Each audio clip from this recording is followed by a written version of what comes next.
जय श्री कृष्णा। रसपान कीजिए आज की कथा का। साथ ही आज आप वैशाख मास में सबसे ज्यादा सुनी जाने वाली बांदरी की कहानी भी सुनेंगे। अगर आपने इससे पहले का अध्याय नहीं सुना है तो प्लीज उसे भी जरूर सुनिएगा। कथाएं अगर आपको पसंद आती हो तो हर दिन वीडियो को लाइक जरूर कर दिया कीजिएगा। नारद जी कहते हैं कि एक समय विदेह राज जनक के घर दोपहर के समय श्रुतदेव नाम से विख्यात एक श्रेष्ठ मुनि पधारे, जो सभी वेदों के ज्ञाता थे। उन्हें देखकर राजा बड़े उल्लास के साथ उठकर खड़े हो गए और मधुपर्क आदि सामग्रियों से उनकी विधि पूर्वक पूजा करके राजा ने उनके चरणों तक को अपने मस्तक पर धारण किया।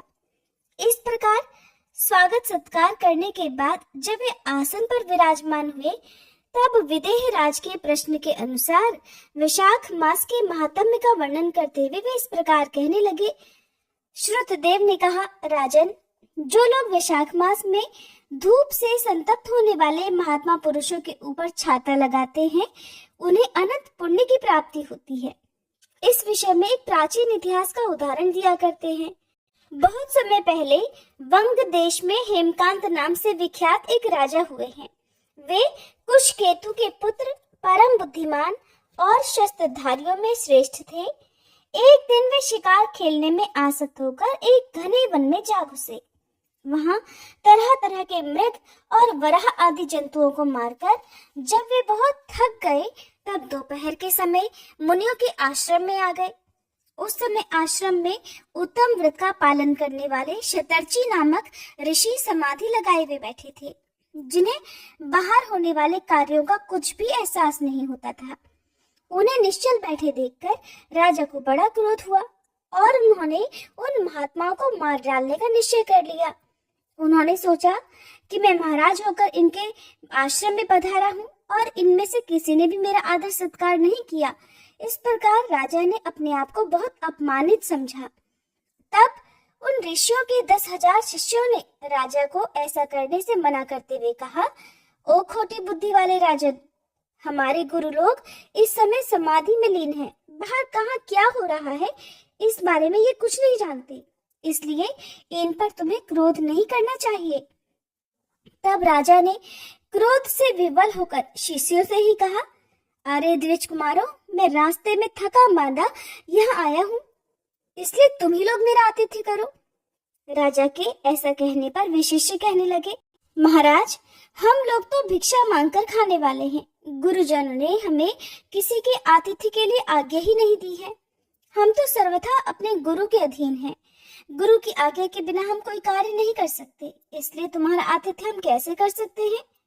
शिष्यों का ये कोरा उत्तर पाकर राजा ने उन्हें मारने के लिए धनुष उठा लिया और कहने लगा कि मैंने हिंसक जीवों और लुटेरों के भय आदि से जिनकी अनेकों बार रक्षा की है, जो मेरे दिए हुए दानों पर ही पलते हैं, वे ही आज मुझे सिखलाने चले हैं।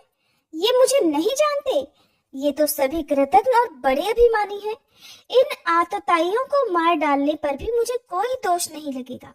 ऐसा कहकर क्रोधित होकर धनुष से वे बाण छोड़ने लगे। बेचारे शिष्य आश्रम छोड़कर भय से भाग गए। भागने पर भी हेमकांत ने उनका पीछा किया और 300 शिष्यों को मार गिराया। शिष्यों के भाग जाने पर आश्रम में जो कुछ भी सामग्री थी, उसे राजा के पापात्मा सैनिकों ने लूट लिया। राजा के अनुमोदन से ही उन्होंने वहां इच्छा अनुसार भोजन किया। इसके बाद दिन बीतते बीतते राजा सेना के साथ अपनी पुरी में वापस आ गए। राजा कुशकेतु ने जब अपने पुत्र का ये अन्यायपूर्ण कार्य सुना, तब उसे राज्य करने की अयोग्य जानकर उसकी निंदा करते हुए उसे देश निकाला दे दिया।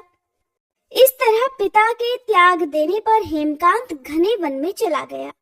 वहां उसने बहुत वर्षों तक निवास किया। ब्रह्महत्या उसका सदा पीछा किया करती थी, इसलिए वह कहीं भी स्थिरता पूर्वक रह नहीं पाता था। इस प्रकार उस दुष्टात्मा के 28 वर्ष बीत गए। एक दिन वैशाख मास में जब दोपहर का समय हो रहा था, महामुनि त्रित तीर्थ यात्रा के प्रसंग से उसी वन में आ गए। वे धूप से अत्यंत संतप्त और तृषा से बहुत पीड़ित थे, इसलिए किसी वृक्षहीन प्रदेश में मूर्छित होकर गिर पड़े।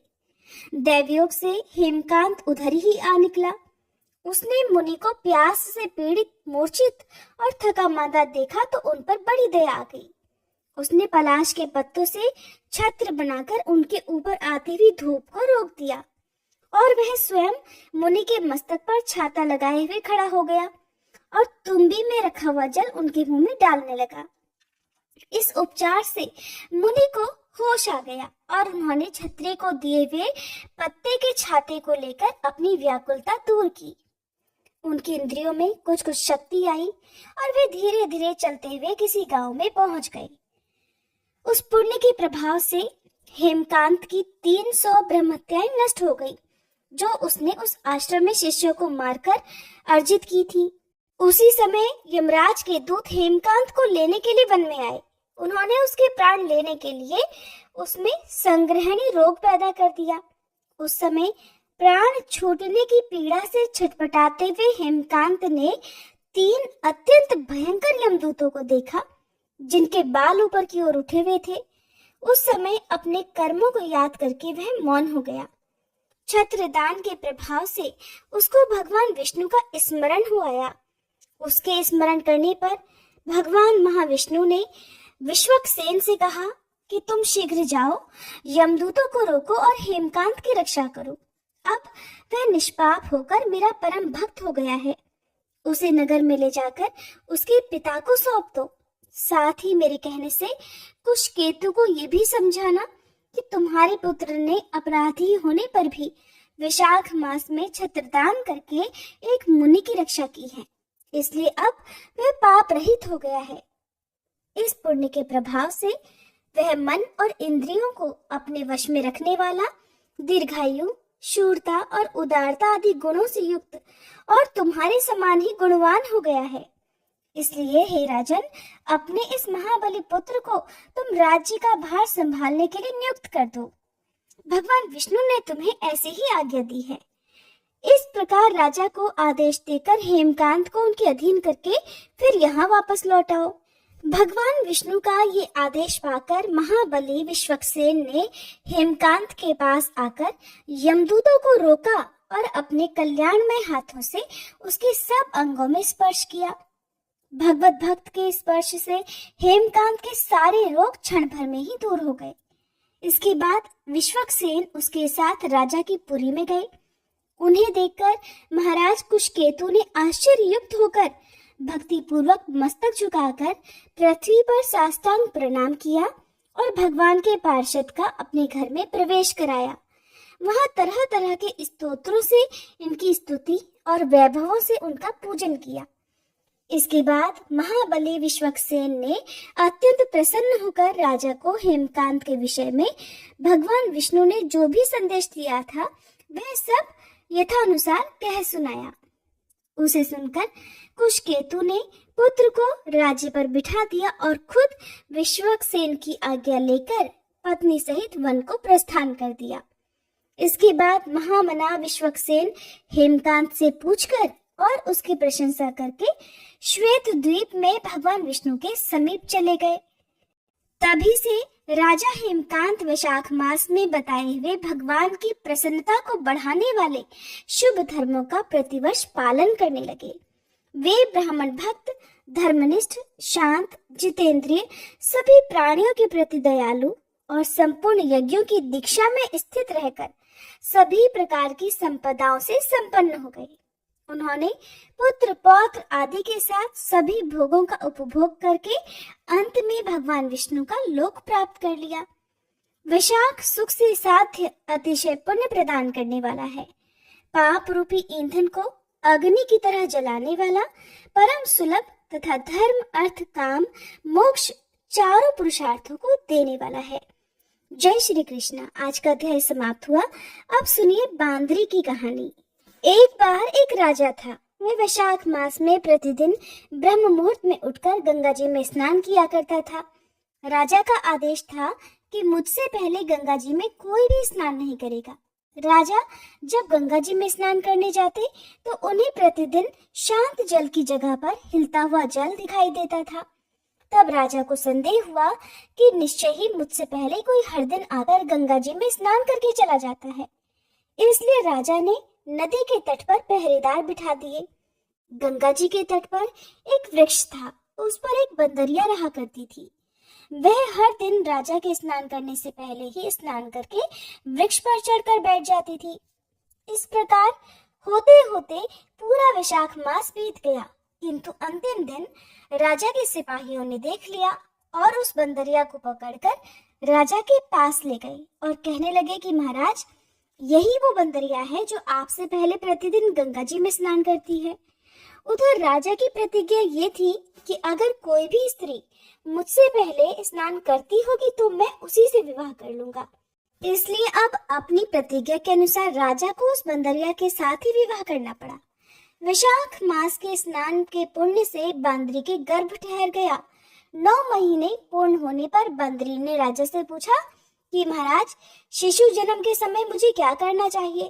तब राजा ने महल में घंटी लगवा दी और बंदरी से कहा कि जब तुम्हें दर्द हो उसे बजा देना, मैं सारा प्रबंध करवा दूंगा। राजा की अन्य रानियां भी थीं, लेकिन उनकी कोई संतान नहीं थी। बंदरिया को गर्भ ठहरा है ये समाचार जानकर अन्य रानियां मन ही मन उस बंदरिया से ईर्ष्या करने लगी और भावी संतान का नाश करने के लिए तरह तरह की योजनाएं बनाने लगी। घंटी लगी देखकर एक रानी ने बंदरिया से इसका कारण पूछा। तब उसने सारा वृतांत सुना दिया। रानी ने बहकाया कि एक बार घंटी बजाकर देख तो ले कि राजा आते भी हैं या नहीं। बंदरी ने घंटी बजाई तो राजा दौड़े दौड़े महल में आए और घंटी बजाने का कारण पूछा। तब बंदरिया बोली, महाराज, मैंने तो रानियों के कहने से ही घंटी बजाई थी। तब रानियों ने राजा से कहा कि महाराज, ये तो पशु है, न जाने कितनी बार घंटी बजाएगी।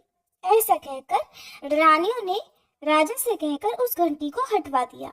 कुछ दिनों के बाद बंदरिया के शिशु जन्म का समय आया तो उसने अन्य रानियों से पूछा कि रानियों, अब मैं क्या करूं।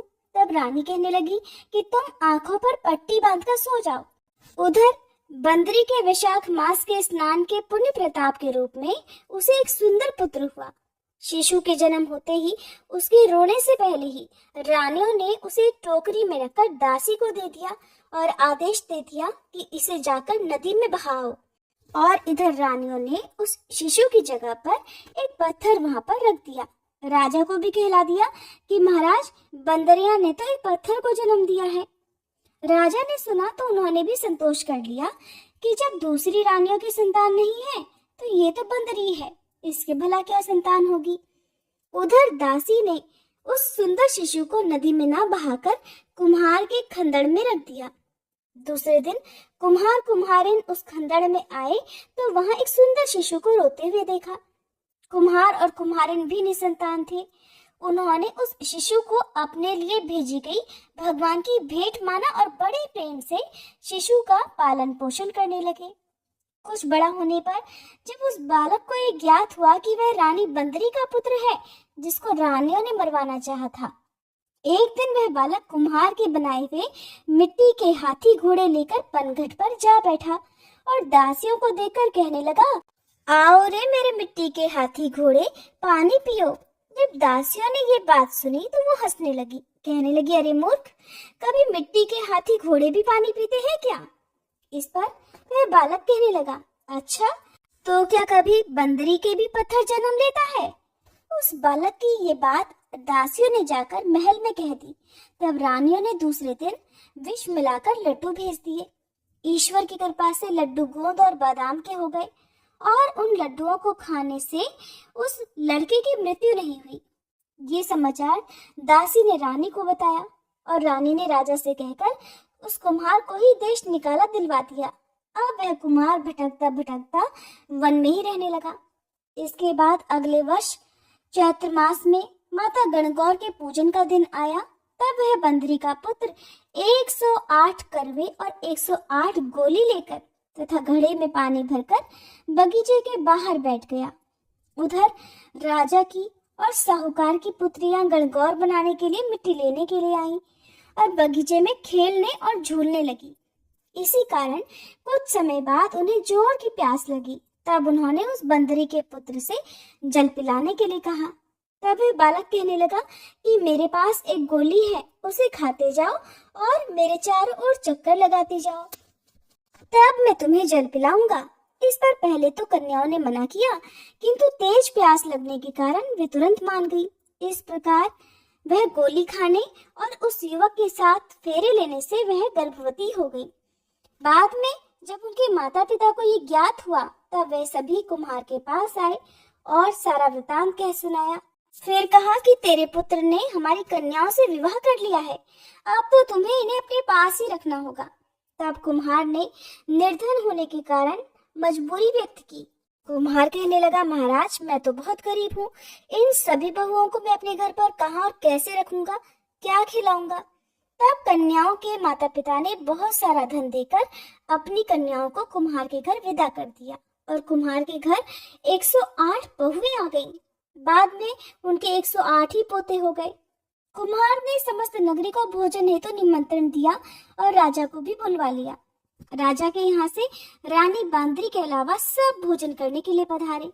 तब वह राजकुमार जो कुम्हार के घर में पला बढ़ा था, राजा की आज्ञा लेकर बंदरी को लेने रथ पालकी लेकर गया और लाकर सभा में सबसे ऊंचे सोने के आसन पर बिठा दिया।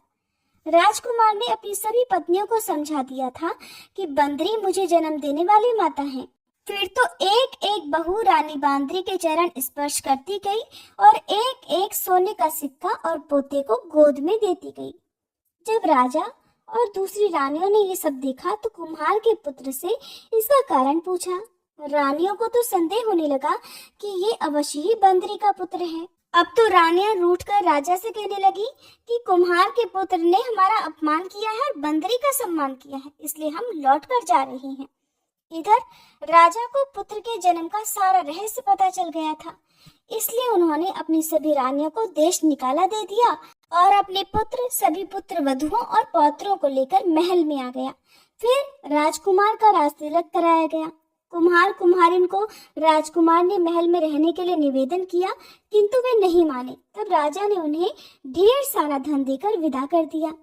वैशाख स्नान का इतना महत्व है तो सबको वैशाख स्नान करना चाहिए। बंदरी ने वैशाख स्नान किया तो उसे राजा का राज्य, पुत्र, बहुएं आदि प्राप्त हुई। ईश्वर जैसे बंदरी को पुण्य मिला। इसी प्रकार वैशाख स्नान और वैशाख मास की कथाएं सुनने वाले सभी भक्तों को देना, सभी की मनोकामनाएं पूर्ण करना। ये थी वैशाख मास में सुनी जाने वाली बांदरी की कहानी। अगर आपको ये वीडियो पसंद आई हो तो प्लीज वीडियो को लाइक जरूर कीजिएगा।